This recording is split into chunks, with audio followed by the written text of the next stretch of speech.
Quelle est grâce. Que le Seigneur soit béni. Nous allons nous lever pour la lecture de la parole, si vous voulez bien.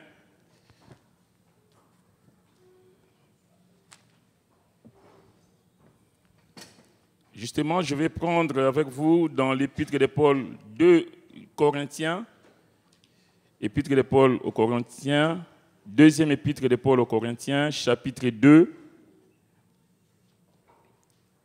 Je pense que vous êtes comme moi, vous aimez la victoire, vous aimez que le Seigneur vous bénisse.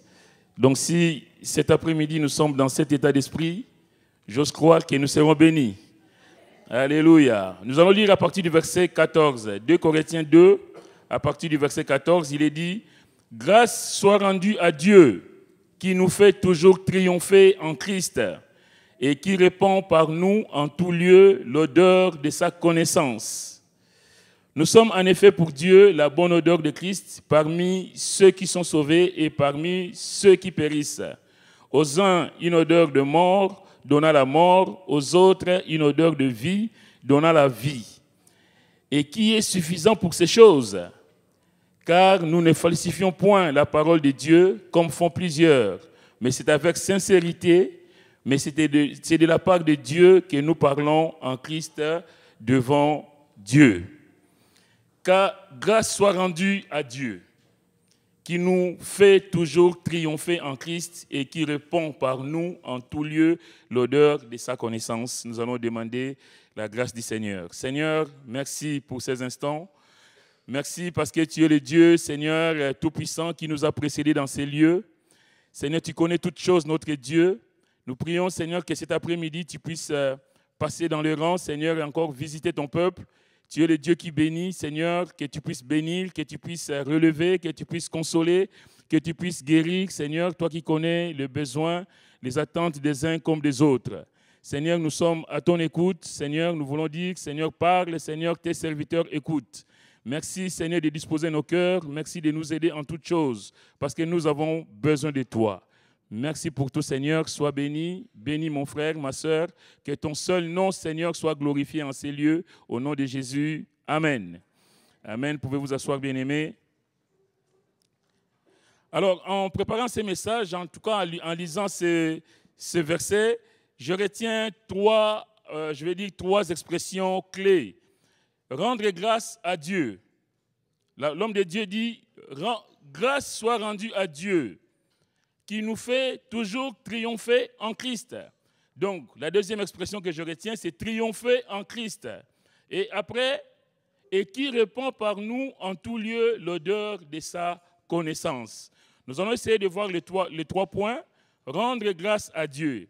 Bien-aimés, quand nous lisons la Bible, quand nous lisons notamment les épîtres, nous voyons que l'apôtre Paul nous exhorte au travers des épîtres, à rendre grâce à Dieu en toutes circonstances.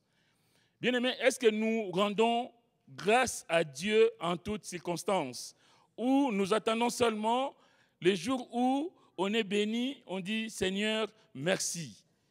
Rendre grâce, c'est dire merci. Remercier le Seigneur en tout temps, en tout lieu, en toutes circonstances. Dire Seigneur, tu es grand, tu es bon, tu es merveilleux.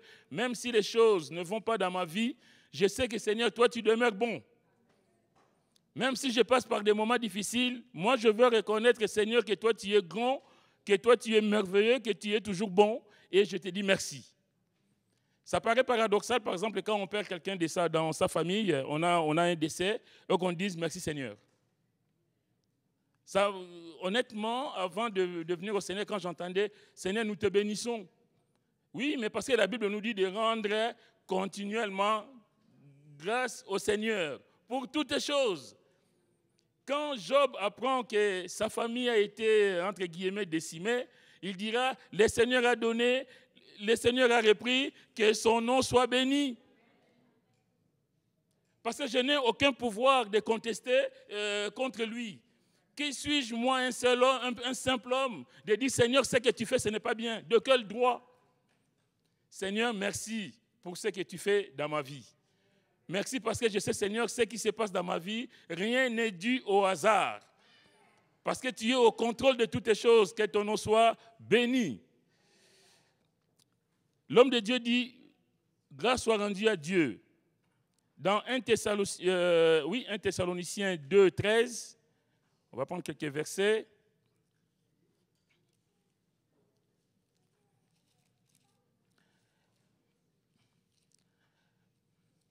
« 1 Thessaloniciens 2, 13, il reprend la même chose.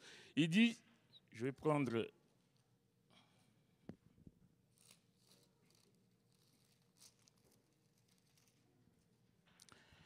Alors, il dit, c'est pourquoi nous rendons continuellement grâce à Dieu de ce qu'en recevant la parole de Dieu que nous vous avons fait entendre, vous l'avez reçue, non comme la parole des hommes, mais ainsi qu'elle est véritablement comme la parole de Dieu qui agit en vous qui croyez.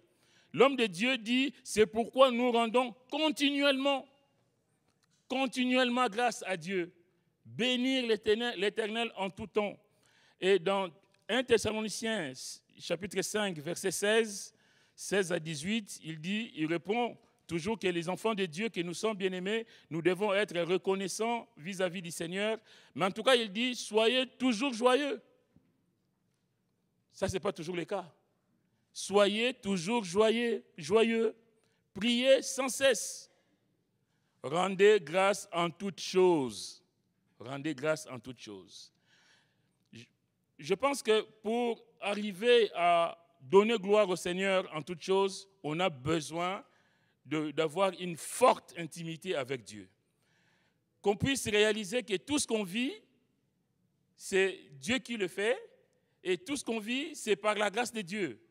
Tout ce qui nous arrive, en tout cas, si je suis en accord avec Dieu, si je suis en intimité avec Dieu, Seigneur, rien ne m'arrive au hasard. Dans tout ce qui m'arrive, Seigneur, tu as un enseignement forcément à me donner. Quelle que soit la situation, Seigneur, je sais que toi, tu veilles. Alléluia. Soyez toujours joyeux. L'apôtre Paul, vous vous souvenez, quand il parle aux Philippiens, il leur dit, réjouissez-vous toujours dans le Seigneur. Je le répète, réjouissez-vous. Ça paraît paradoxal pour quelqu'un qui est en prison et qui va exhorter ceux qui sont au dehors à se réjouir. Nous avons dans l'Ancien Testament quelqu'un qui avait bien compris, c'est David. David, il dira dans Psaume 34, verset 2, « Je bénirai l'Éternel. » Amen. « Je bénirai l'Éternel en tout temps, sa louange sera toujours dans ma bouche. » Je bénirai l'Éternel en tout temps. Et quand on voit la vie de David, l'homme selon le cœur de Dieu, bien-aimé, cet homme avait une profonde intimité avec Dieu. Bien qu'il a failli, parce qu'aucun homme n'est infaillible, il n'y a que Dieu qui ne se trompe pas, les hommes que nous sommes, nous nous trompons. Mais cet homme avait une profonde intimité avec Dieu, il pouvait dire, je bénirai l'Éternel en tout temps. Bien-aimé, est-ce que nous bénissons l'Éternel en tout temps? Ou nous attendons seulement quand les choses vont bien? Il dira dans le psaume, on va lire psaume 103. Psaume 103.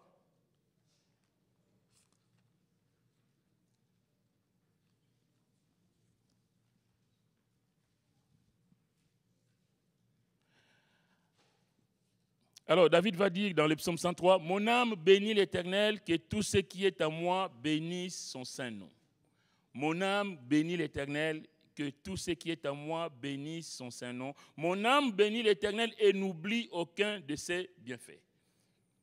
Tout ce que le Seigneur fait pour nous est bon. Tout ce qu'il fait, c'est toujours pour notre bien. Il dit, c'est lui qui pardonne toutes tes iniquités, qui guérit toutes tes maladies. C'est lui qui délivre ta vie de la fosse, qui te couronne de bonté et de miséricorde. C'est lui qui rassasie de bien ta vieillesse, qui te fait rajeunir comme l'aigle. Mon âme bénit l'Éternel et n'oublie aucun de ses bienfaits. Et l'homme de Dieu va dire, c'est lui qui pardonne toutes tes iniquités. Bien aimé, je vais m'arrêter sur ce verset, parce que c'est le pardon accordé, pour nous en tout cas aujourd'hui, c'est le pardon accordé en Christ qui est la porte de toutes les bénédictions. Ce n'est pas pour rien ici, quand il commence, il dit, c'est lui qui pardonne toutes tes iniquités et ensuite qui guérit toutes tes maladies. Bien-aimés, le pardon, c'est ce que le Seigneur nous accorde, parce que vous savez comme moi que quand Adam et Ève ont péché, il y a eu cette rupture entre Dieu et l'homme. Il y a eu cette cassure qui a fait que l'homme n'était plus en communion avec son Créateur. Mais du fait que l'homme est pardonné, bien aimé, la relation est rétablie. Et parce que la relation avec le Seigneur est rétablie, bien aimé, je peux dire, Seigneur, tu es celui qui me guérit de toute maladie. C'est le pardon qui découle, c'est du pardon que découlent d'autres bénédictions. La guérison, la vie éternelle. S'il n'y a pas le pardon, il n'y a pas la vie éternelle. Tu ne peux pas targuer en disant que Seigneur, par tes meurtrissures, je suis guéri, si tu n'as pas bénéficié du pardon du Christ. Ça va de soi. Si tu n'as pas Jésus dans ta vie, comment veux-tu dire que Seigneur, je suis guéri par tes meurtrissures? Tu ne peux pas, ce n'est pas possible. C'est du pardon que les portes des bénédictions s'ouvrent les unes après les autres. La Bible dit, si quelqu'un est en Christ, il est devenu une nouvelle création. Et ça, c'est la réconciliation avec Dieu. Quand on vient à Christ, bien aimé, il y a ce nouveau rapport qui s'établit entre les seigneurs, entre en tout cas Dieu et nous. C'est pourquoi la Bible, l'homme de Dieu, l'apôtre Paul dira toujours dans 2 Corinthiens 5, verset 18, « Et tout cela vient de Dieu qui nous a réconciliés avec lui par Christ. » Nous voulons être bénis, bien-aimés, nous avons besoin de passer par Christ. Nous avons besoin d'avoir cette réconciliation avec Dieu au travers de l'œuvre de la croix. La Bible dit, car Dieu était en Christ réconciliant le monde avec lui-même en n'imputant point aux hommes leurs offenses. En Jésus, nous avons le pardon de nos péchés et en Jésus, nous avons la porte de bénédiction, en tout cas, qui s'ouvre pour que Dieu puisse intervenir. Alors, l'homme de Dieu, David, quand il réalise que s'il peut dire c'est lui qui délivre ta vie de la fosse, c'est lui qui guérit toutes tes maladies, c'est parce qu'il a fait, on va dire, l'expérience du pardon divin.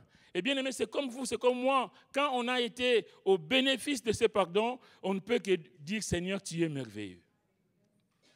Quand on considère, je disais l'autre fois ici, quand on considère sa vie passée, on peut dire, Seigneur, merci qu'aujourd'hui, je peux dire, je suis un enfant de Dieu. Mais je n'avais pas le droit de le dire il y a quelques années en arrière. Et David va dire, si on passe au psaume 104, il dit, mon âme bénit l'Éternel, Éternel mon Dieu, tu es infiniment grand. Bien aimé, quand on considère la bonté du Seigneur, je veux dire cet après-midi, on ne peut pas se taire. On ne peut pas se taire, on ne peut que dire Seigneur, merci. C'est ce que l'apôtre Paul dit ici, grâce soit rendue à Dieu. Rendre grâce à Dieu. Mon frère, ma soeur, je t'encourage cet après-midi à pouvoir remercier ton Dieu en tout temps, en tout cas en toutes circonstances. Peu importe ce que je vis, ce que tu vis, ce que nous pouvons vivre, mais en tout temps, nous devons remercier le Seigneur.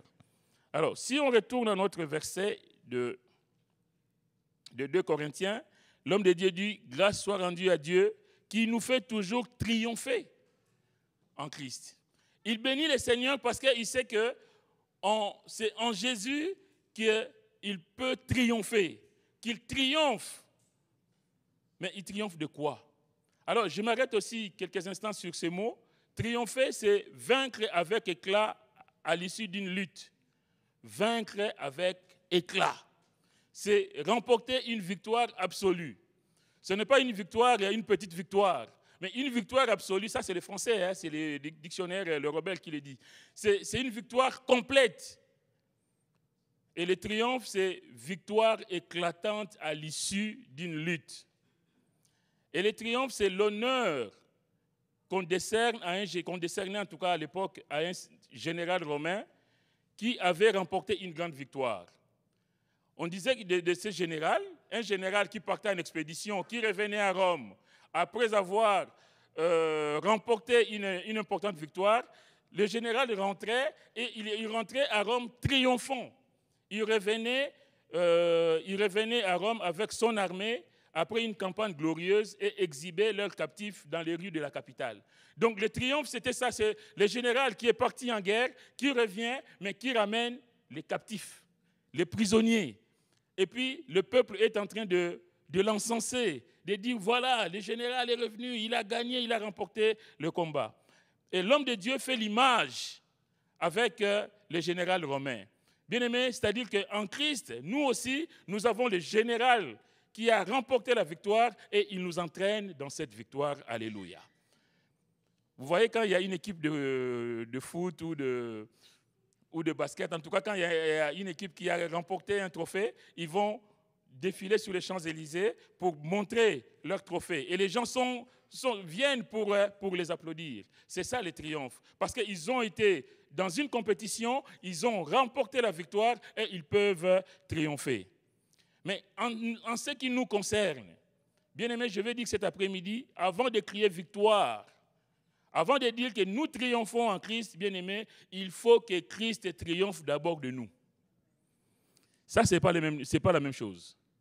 Je peux dire que je suis plus que vainqueur en Jésus, mais si je n'ai pas laissé Jésus triompher de ma vie, bien-aimé, je peux faire de grands slogans, ça n'aura aucun impact. Paul dit ici, grâce soit rendue à Dieu qui nous fait toujours triompher en Jésus.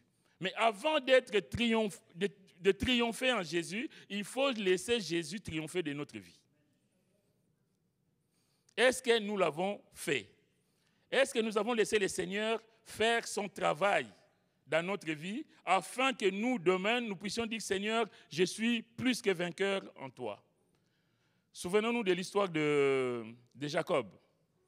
Jacob, dans Genèse 32, Jacob est en train de rentrer dans son pays. Et Jacob sait qu'il va rencontrer Ésaü. Et Jacob, il a peur. Il a peur. Et Dieu sait que Jacob a peur. Mais Jacob, qu'est-ce qu'il va dire? Seigneur, toi qui m'as dit de rentrer dans mon pays et que tu me feras du bien. Mais regarde, il y a Ésaü qui est devant moi. Qu'est-ce que je vais faire? On connaît l'histoire. Jacob a combattu toute la nuit avec un homme, avec un ange. Et Jacob a été démis. L'ange de Jacob a été démise. Et c'est quand Jacob, on dit qu'il a lutté contre les hommes et contre Dieu et qu'il est sorti vainqueur. C'est sur cette belle parole que Jacob va pouvoir affronter Ésaü. En tout cas, rencontrer Ésaü. Bien aimé, quand on laisse Dieu triompher de nous, Dieu nous donne la victoire. Alléluia. Mais quand nous, on continue à garder notre vieille nature, à garder ce que nous étions avant, bien aimé, on a un problème et on peut proclamer des choses, on peut chanter des chants.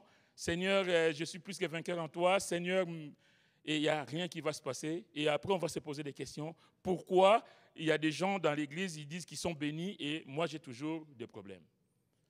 Il y a un ménage, il y a des choses à revoir forcément dans nos vies. Avant de crier victoire en Christ, il faut laisser Christ triompher de nous. Comment est-ce qu'on laisse Christ triompher de nous?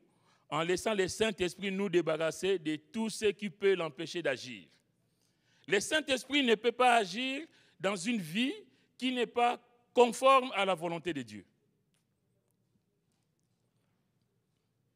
Le Saint-Esprit n'est pas à l'aise dans une vie, comme on a entendu ce matin, une vie où quelqu'un était toujours en train de critiquer, ou toujours en train de dire de bêtises, ou en train de passer les nuits devant la pornographie, ou je ne sais quoi d'autre. Mais ne sois pas étonné que le Saint-Esprit ne puisse pas être à l'aise. On parlait du temple du Saint-Esprit ce matin. Si le temple est souillé, mais il finira par partir. Le Saint-Esprit ne va pas rester dans un temple souillé, bien-aimé. Ça va de soi. On peut avoir l'extérieur de la piété, disant « Ouais, alléluia, amen, merci Seigneur pour tout ça et tout ceci, tout cela. » Mais si à l'intérieur, on ne laisse pas le Seigneur agir, bien-aimé, ce ne seront que des belles paroles qui sortiront de nos bouches, et puis il n'y aura pas d'efficacité. En tout cas, on ne verra pas la gloire de Dieu dans nos vies. Et ça, c'est dommage. Laissez le Saint-Esprit nous débarrasser de tout ce qui peut l'empêcher d'agir dans notre vie. Moi, je ne connais pas les vies des gens, mais Dieu les connaît. Quand on n'est pas en règle avec Dieu, même si sur nos lèvres, on dit toujours des belles choses, Seigneur, je t'aime. Mais qu'en est-il réellement? Laissez le Saint-Esprit agir. Ne pas donner l'occasion à l'accusateur d'agir. Donner l'occasion au diable d'agir, c'est quoi? C'est évidemment quand on n'est pas en règle avec le Seigneur, le diable sera toujours là pour te le rappeler. À chaque fois que tu voudras plutôt montrer quelque chose ou faire quelque chose, il va te dire, ah bon, toi là? Ah bon? Toi qui es encore dans le vol? Comment tu peux parler d'arrêter le vol alors que toi-même hier, tu as volé telle chose? Tu ne peux pas parce que l'accusateur sera toujours là pour te rappeler ta mauvaise conduite. Par contre, si on laisse le Seigneur agir, si l'accusateur vient te dire, oui, mais toi tu es un voleur, tu pourras dire que non, je ne suis plus un voleur, j'étais. Ce n'est pas la même chose. J'étais, mais je ne suis plus. Parce que j'ai accepté Jésus et Jésus a changé ma vie. Alléluia. C'est pourquoi là, on peut sortir ces versets de Colossiens 2,14 qui dit « Il a effacé l'acte dont les ordonnances nous condamnaient et qui subsistait contre nous, et il l'a détruit en le clouant à la croix. » Bien aimé, il y a des chrétiens qui aiment sortir des versets, mais qu'on les sorte à bon escient. Qu'on sorte les versets. Ce n'est plus moi qui vis, c'est Christ qui vit en moi, mais tout en étant dans le péché. On aime bien des beaux versets bibliques, mais laissez-moi vous dire ça, je l'ai dit en tant que serviteur de Dieu, mais ça, je le sais aussi. On va sortir des versets, brandir des versets comme ça, mais qu'on les brandisse à bon escient. Quand l'ennemi sera là pour te rappeler que tu es un voleur, un menteur, que tu puisses lui dire non. Ça, c'était avant. C'est fini. Et là, tu peux dire, le Seigneur a effacé l'acte dont les ordonnances me condamnaient et qui subsistait contre moi, et il l'a détruit en le clouant à la croix. Tu peux dire à l'ennemi qu'à la croix, mon Sauveur a tout accompli. Boum. Comme disent les enfants, cassé. Demain, il ne reviendra plus. Il viendra toujours parce que la Bible dit, il cherche toujours, il rôde autour de nous. Mais au moins, tu as cet argument. Il n'a pas à dire, non, mais hier, tu diras, non, hier, j'étais en prière à l'église. C'est fini pour lui, parce que tu as des arguments valables, parce que tu peux dire, tu peux répondre à l'ennemi. Il a détruit en le clouant à la croix. Il a dépouillé les dominations et les autorités et les a livrées publiquement en spectacle. Comment? En triomphant d'elle par la croix. Encore le triomphe. La croix, c'est un triomphe. Alléluia. Et j'aime bien la version d'Ismaël qui dit « Car il a annulé l'acte qui établissait nos manquements à l'égard des commandements de Dieu.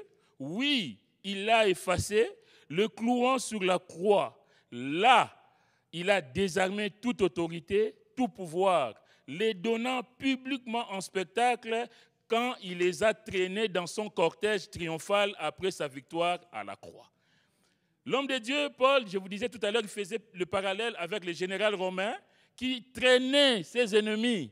Les ennemis vaincus là, allez, derrière moi. Parce qu'il est rentré triomphalement, il pouvait exhiber les dépouilles. Voilà, j'ai pris les armes, j'ai pris telle chose de mes ennemis. Ils sont là, liés, vaincus. Bien-aimés, et Christ, c'est pareil. Et avec Jésus, le grand général, il rentre dans nos vies, il est triomphant, il a nos dépouilles là, nos mensonges, nos péchés du passé là, qui traînent derrière nous. Quand l'ennemi va te dire, oui, mais voleur, tu dis, c'est derrière. Oui, mensonge, c'est derrière. Telle chose, c'est derrière. Je rentre triomphant avec Christ, que son nom soit béni. Bien-aimé, si la croix est le moyen extraordinaire par lequel Christ a vaincu le diable, elle est pour nous le moyen de vivre au renoncement au péché. Le Seigneur a tout accompli à la croix, merci Seigneur, mais par la croix, j'ai aussi renoncé au monde. Alléluia. Par la croix, j'ai aussi été crucifié avec Christ. C'est pourquoi l'homme de Dieu va dire, j'ai été crucifié avec Christ, et si je vis, ce n'est plus moi qui vis, c'est Christ qui vit en moi. Le péché a été crucifié. Christ qui s'est fait péché pour nous, malédiction pour nous, a été crucifié. Et la Bible dit, j'ai été crucifié. La chair a été crucifiée. Si réellement on a été crucifié, bien aimé, on peut bomber le torse devant l'ennemi et lui dire, moi je suis mort au péché et je vis pour le Seigneur. Je peux dire que Christ, tu me fais triompher parce que tu as vaincu la mort et moi aussi j'ai vaincu le péché au travers de l'œuvre de la croix. En d'autres termes, on ne peut pas se dire vainqueur si on n'a pas accepté Jésus-Christ comme Seigneur et Sauveur. On ne peut pas être vainqueur si on n'a pas Christ dans sa vie. Les gens croient à plusieurs sortes à des dieux de toutes sortes, mais bien aimé, le véritable vainqueur, c'est celui qui a Jésus dans sa vie. C'est celui qui, dans le moment difficile, peut se dire, Seigneur, je sais que toi, tu es avec moi. Quelle que soit la situation qui m'entoure, je sais que, Seigneur, tu es à mes côtés. C'est pourquoi la Bible dit, Jacques 4, verset 7, « Soumettez-vous à Dieu, résistez au diable et il fuira loin de vous. » Soumettez-vous à Dieu. Est-ce qu'on est soumis au Seigneur? Si on ne se soumet pas à Dieu, si on ne porte pas sa croix, on ne peut pas prétendre vaincre le diable.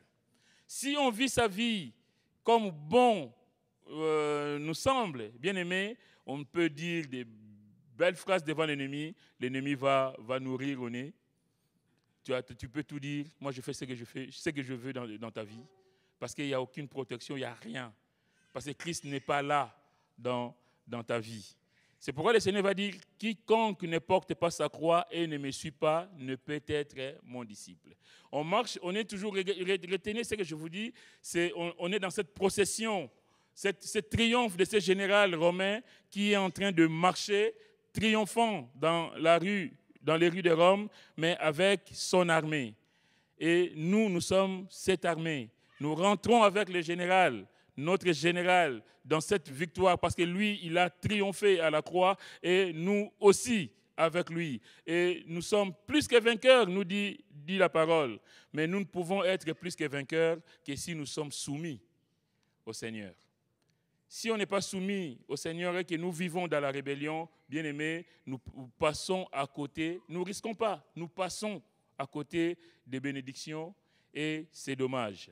Si nous vivons selon les principes de Dieu et non selon les principes du monde, bien aimés, là nous sommes dans la volonté du Seigneur. C'est en mourant au péché et au monde que le croyant est entraîné dans le triomphe de Christ.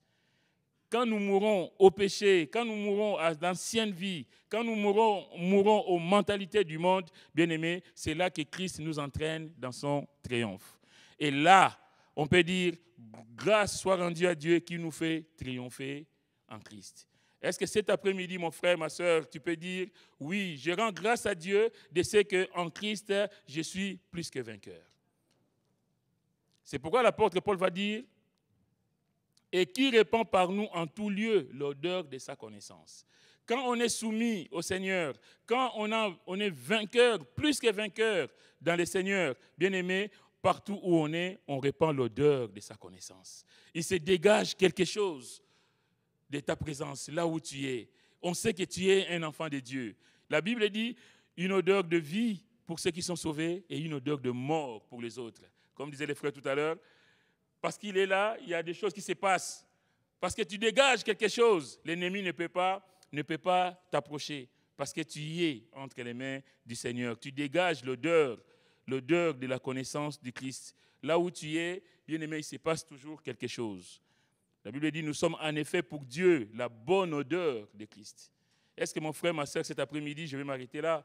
La question, c'est que je vais laisser sur votre cœur que nous soyons des gens victorieux, de ces chrétiens plus que vainqueurs, de ces gens qui peuvent dire, oui, je suis avec Jésus et je sais qu'avec lui, je suis plus que vainqueur. L'ennemi n'a plus rien à voir avec moi parce que je sais qu'en Jésus, j'ai remporté la victoire parce que lui, à la croix, il a triomphé de mes ennemis et moi aussi, à la croix, je peux dire que, en fait, je fais mienne la victoire de la croix. Où, Seigneur, tu as tout accompli. Parce que tu as tout accompli, je marche en nouveauté de vie et je suis une bonne odeur de Christ là où le Seigneur me place. Est-ce que c'est le cas de chacun de nous cet après-midi? Est-ce que je peux dire que je suis une bonne odeur de Christ là où je suis? Est-ce que je peux dire à l'ennemi que je suis plus que vainqueur cet après-midi? Est-ce que mon frère, ma soeur, tu peux dire à l'ennemi s'il vient t'attaquer, t'agresser, est-ce que tu peux lui dire « Je suis plus que vainqueur en Jésus parce qu'il a tout payé pour moi ». Est-ce que tu fais partie du cortège de Christ, de ce cortège triomphal qui rentre, qui brandit les dépouilles de nos ennemis, toutes les victoires que le Seigneur a remportées pour nous? Que le Seigneur nous aide, bien-aimés, à comprendre ces choses. En tout cas, ma prière est que nous soyons tous des vainqueurs en Jésus. Que Dieu vous bénisse. Amen. Place au pasteur.